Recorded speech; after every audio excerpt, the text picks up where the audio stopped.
is going to be our first podcast for this channel. The planned name for this channel is ThreeDimensions.in. And the aim of this channel and the videos that we're doing right now is to cover 3D printing and to cover people who are related to 3D printing on top levels and people who have a lot of experience so that beginners who are just starting out into the 3D printing industry, whether it is design or printers or printing services or sales and distribution, can learn from the guests of this podcast and probably add something valuable to their life as well. So today we have the CEO of Slant 3D, Gabe Bentz, here with us from US, joining. And so, hi Gabe, how are you doing? Welcome. Thank you so much for having me on. I'm doing well. How are you today? Yeah, I'm good. I'm doing good too. It's about 8:30 over here, and I think it's around 8 a.m. over there, right? Morning. It's 8 a.m. over here. Yes. So I would like to start this with a bit of your introduction, but I've seen so many Slant 3D videos, plus your Twitter reels, as well as I saw the Infill podcast as well, where I think 1 year ago you're done. So a lot of content, whatever I saw, I have an idea about Slant 3D, but I would like to know a little bit about your journey and what is Slant 3D and what are the businesses, if you have any of that. So Slant 3D, our main goal is to make it possible for anybody to just manufacture an item basically for free. So right now, the main things that we do, we have a marketplace called Portals where anybody can upload a 3D model and start printing and selling it immediately. If somebody gets an order there, then the Slant 3D factory prints the item and ships it out. We also integrate with Etsy, Amazon, Shopify. All of this is to let people have a factory without having to build a factory themselves. When it's all started out, Slant 3D started in 2019, and we started off doing mass production. Because at the time, the only way to make a whole mess of pieces was to buy an injection mold, which means you would go overseas, order the mold, order 10,000 parts and pieces, and then they would arrive. You would store them in a warehouse for a long time.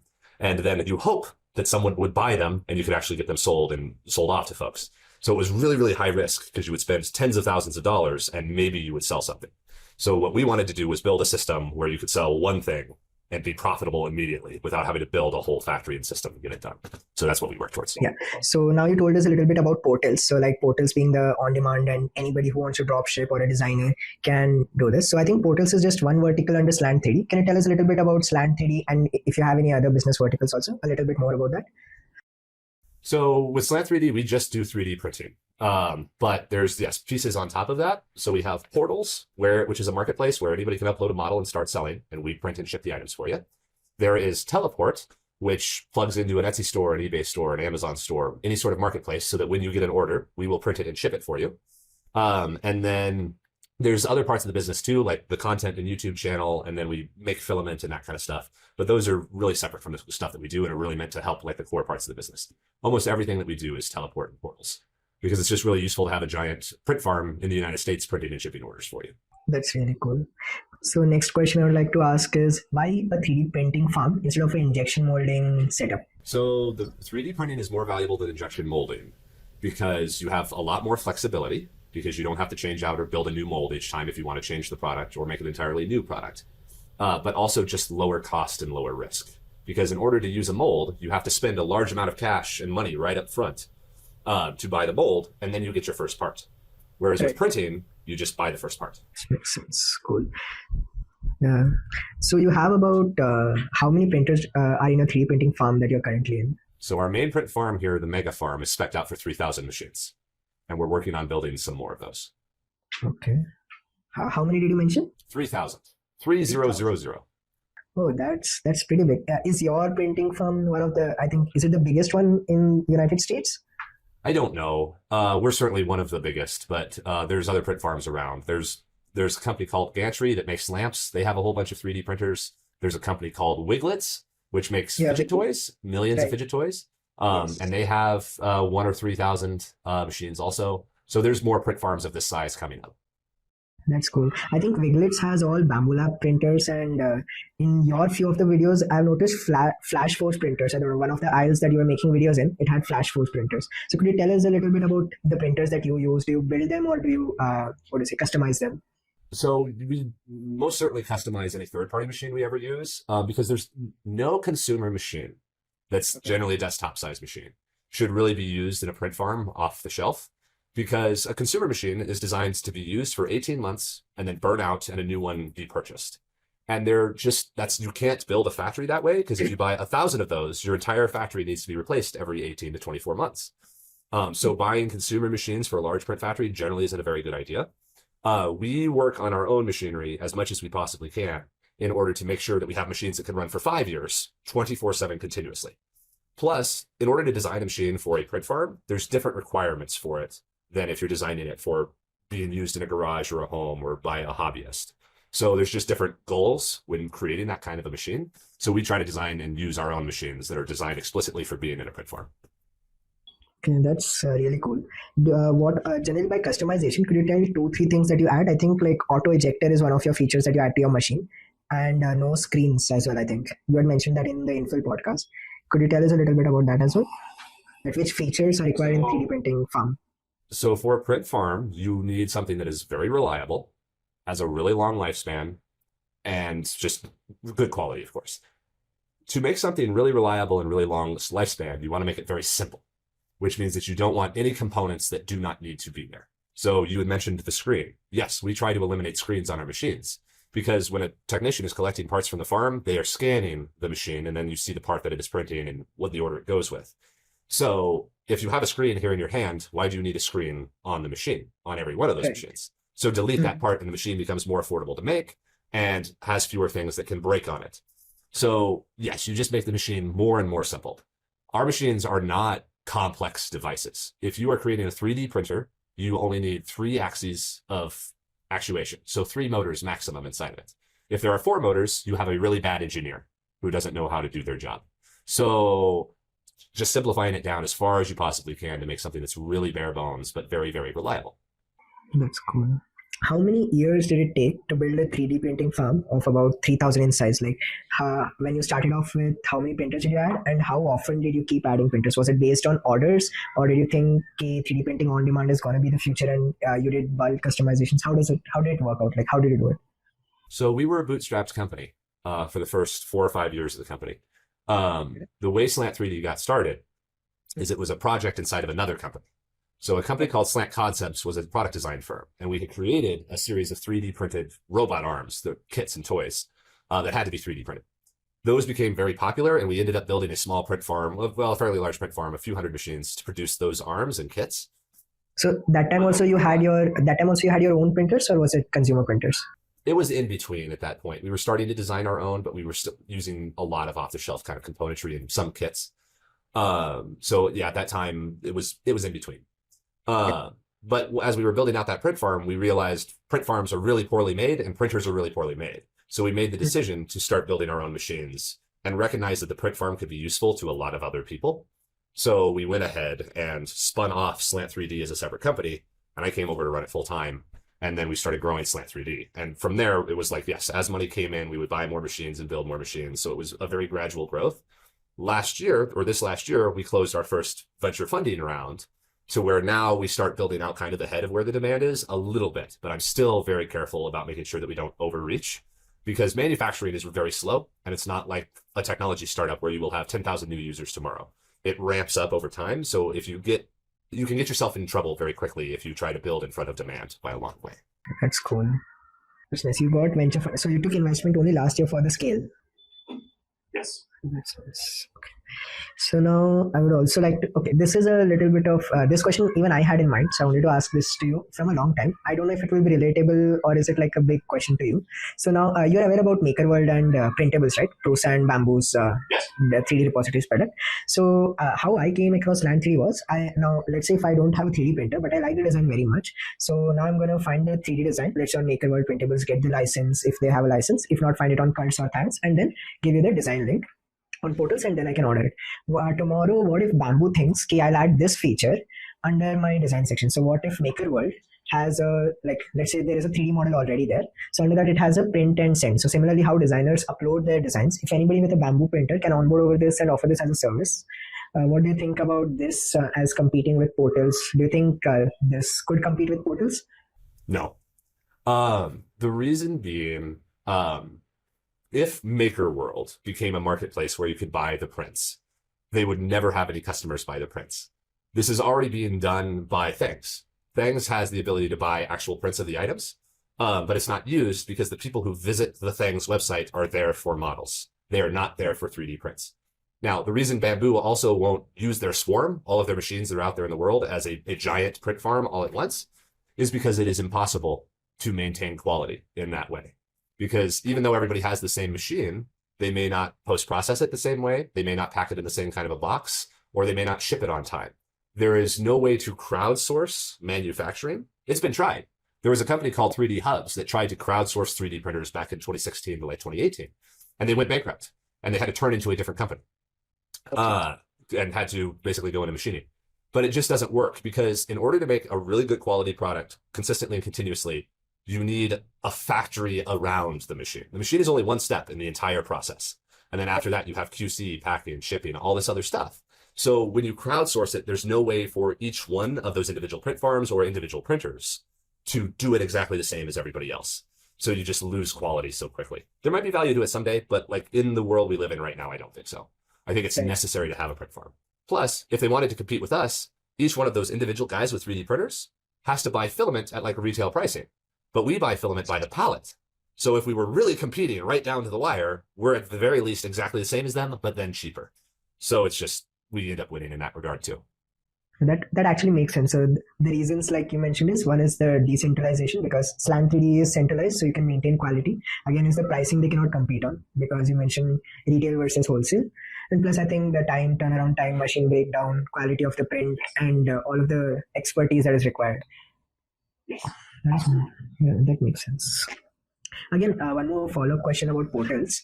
What is the most number of which category is the most ordered from? Probably now it is Christmas, but what is the most category that order from portals? And people who order on portals, generally, are they mostly based in USA, or is it international also?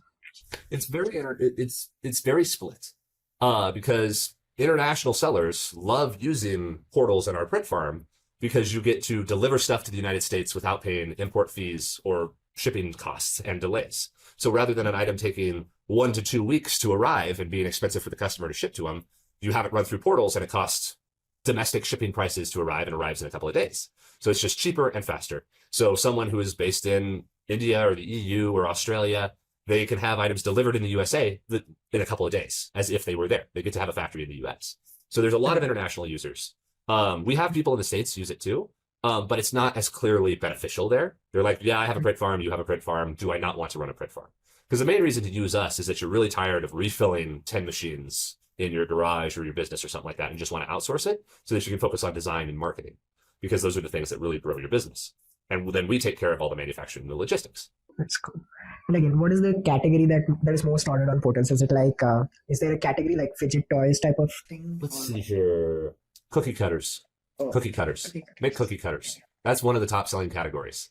You can even see this over on Etsy. If you go looking for like 3D printing cookie cutters, you will see stores with 100,000 sales over the last 2 years. And cookie cutters are really high margin and really easy to manufacture reliably and consistently. So it's a very popular category. And if I was picking something, I would do cookie cutters. That's cool. That's nice.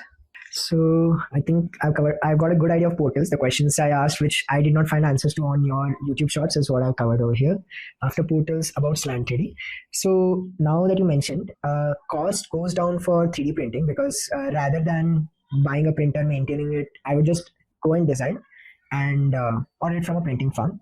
Most of the people who are ordering on portals, are they designers, or are these people who buy the designs online and get the license and then make the orders? Like, who are these sellers or vendors? Yeah, it's very split. There are some, yes, designers who have their invention and their creation, and they're working to sell it. But there are a lot of people who license the files. And again, I kind of recommend licensing the files, because there are 24 million 3D models out there, and almost all of them are commercially licensable. And those designers don't have a lot of people downloading them or a lot of people selling those items. So getting a hold of files from someone else seems like a way more scalable way to get a business, because you can get 100 items tomorrow rather than having to design 100 items yourself tomorrow. And very often just kind of recreate something similar to somebody else anyway, because there's not very many original ideas out there. So it's very split of our users about who designs and who downloads. That's cool. Okay, so let's say today I'm a starter, a beginner in 3D printing farm. I've just entered. I've got, let's say, a regular consumer printer. I have a good idea about how to operate a printer. I have MakerWorld and Printables, or a few 3D models that are starting. What are some good business models you would suggest for a person who is starting into 3D printing? Could be related to design, could be related to the machine, or anything. I don't recommend printing parts for people. Because what everyone does when you have a 3D printer and you become a 3D printer service, anyone can bring you any type of part. So then one day you make cookie cutters, and then the next day you make electrical enclosures, and then the next day you make an ABS part or something. And it's so random that you end up working really, really hard for very little value and profit. So either find a single product that you want to produce and then work on selling that and selling that product as broadly as you can. Or the design is a very good market because there need to be more designs. And CAD and 3D modeling is like building an app for a physical product. And quite frankly, there's models coming up to where here in a few months, you will be able to do things like upload a file to portals, and then everybody else can sell the prints. And you would receive a royalty for each one of the prints of your model. So that's a really good way to kind of get started because you get all this distribution. And if you're a creative person and can create a lot of models, it's a really good way to get out there and build up a business and has a really good revenue model. Cool, makes sense. So it's actually not because I see so many Instagram channels and so many people who have just bought a printer and are ready to sell at 1 rupee per gram, 2 rupee. Here it is. I think I don't know what price runs there, but it's like they are fighting to the end of the price. Like if somebody is giving it at let's say $1 per gram, somebody else who is just starting out is ready to go at $0.5 like per gram. So it's the price to the bottom eventually, and even they are burning up, and eventually they think that they'll make a brand out of it and then raise prices, which never happens. Correct. Yes. If you're competing on price, you're looking at the wrong things. In most part of business, the product is not actually the most valuable thing. It's everything around the product. It is the marketing. It is your personality. It is how you interact with the customers. It is, do you know how to buy ads? A lot of people have, there's the phrase, build a better mousetrap and the world will beat a path to your door. That is not true at all. You have to create any sort of a mousetrap and then go door to door saying, do you need a mousetrap? And a lot of people do not do that or recognize how much work that is. So the product, what it is that you're selling is kind of irrelevant. Nike sells shoes that any factory in the world can make and start selling identical Nikes. And yet for some reason, Nike sells a lot more shoes than other people because of everything else other than the shoe. So when you're creating a business, you want to look at the whole business, not just the item that you're selling. Cool. That makes sense. Why FDM? Why does Slant only do FDM? Yes. And only why FDM only? Why only FDM? Because FDM is the best process. The FDM, when we design our factories, the rule that I have is, can this be a warehouse where the shelves make the product? As in, can someone go to a 3D printer, grab a part, and throw it into a box? If it is more complex than that, you have a bad system because you have too many steps. Every other single 3D printing process requires other steps. So if you do powder or you do resin, both of those parts have to be washed or cleaned off or dusted or something along those lines, and will always require those steps, which means that they're a worse process than FDM.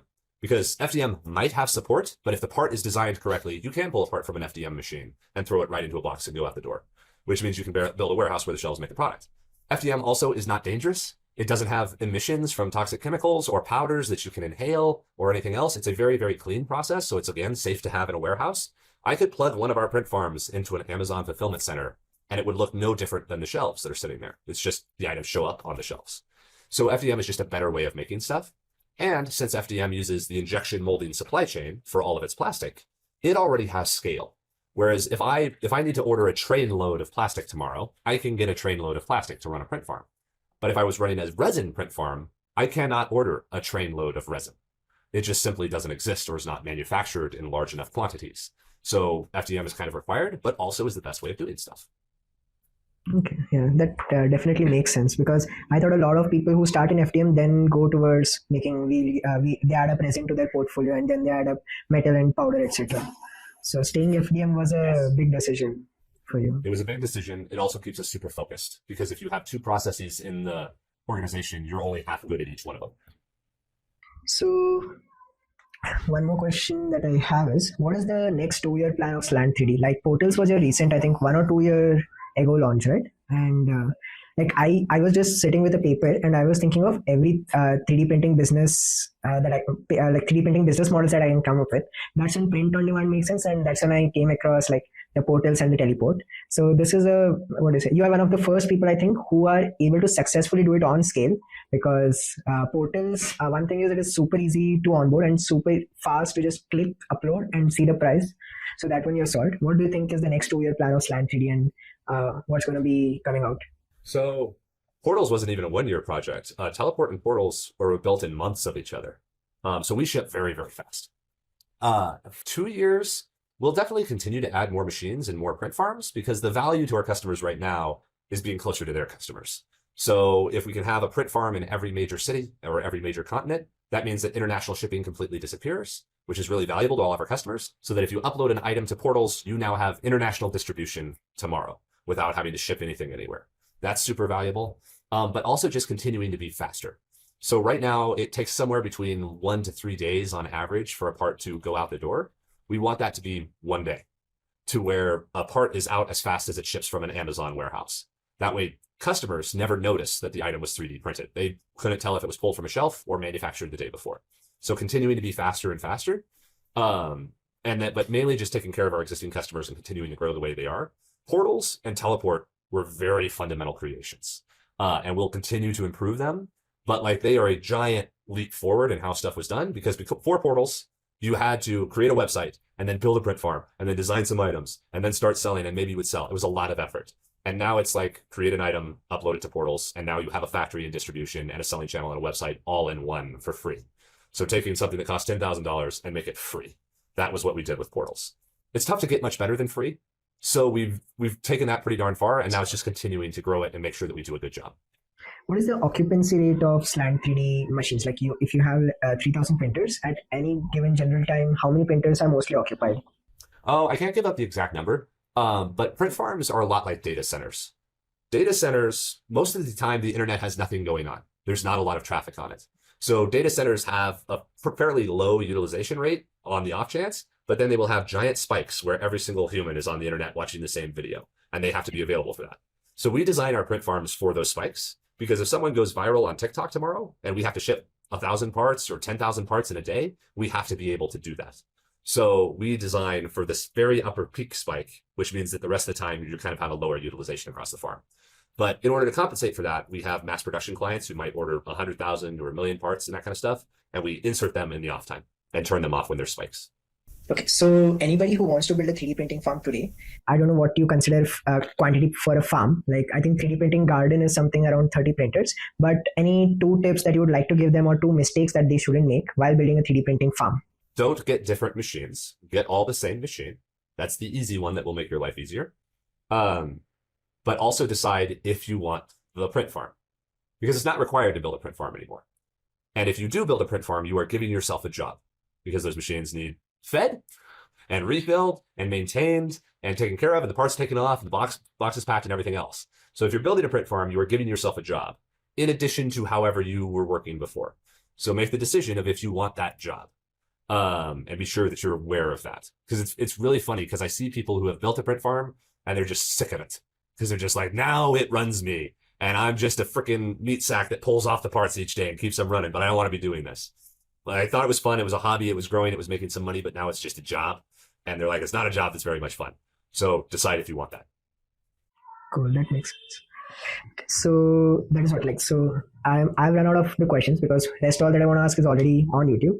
So what the take back for a user is, if they want to start something in the 3D printing industry, this is the summing up. So they could actually work on the design part instead of going towards a machine and this one. They can have an idea about the machine and they can have a single printer to print the first model and try out and improving the prints. But they don't require to go in a direction of having a 3D print farm or a 3D printing service, even for the sake of resin. Also resin, or if FDM is already there are players like you who are giving it at a cost effective rate as well as higher quality.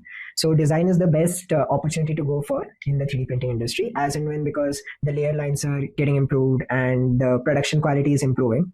So that is one take back for the audience. Do you want to add anything to it, or do you want to say something to the audience? I think it's a fantastic time to start working in 3D printing and that kind of stuff, because it's finally hit a point where it has interesting scale and there's all these different ways of interacting with it. You can build a print farm, you can design a file, or you can outsource everything to a giant print farm and get distribution. All these avenues are available, and a lot of them were not available even a few years ago. So it's really exciting to do all this, because you get to kind of be in here early to where it's really starting to ramp up and become very mainstream. So it's a great opportunity to get in on the industry. So thank you so much, Gabe, for joining us today and showing us what the industry looks like today. No problem. Thanks for having me on.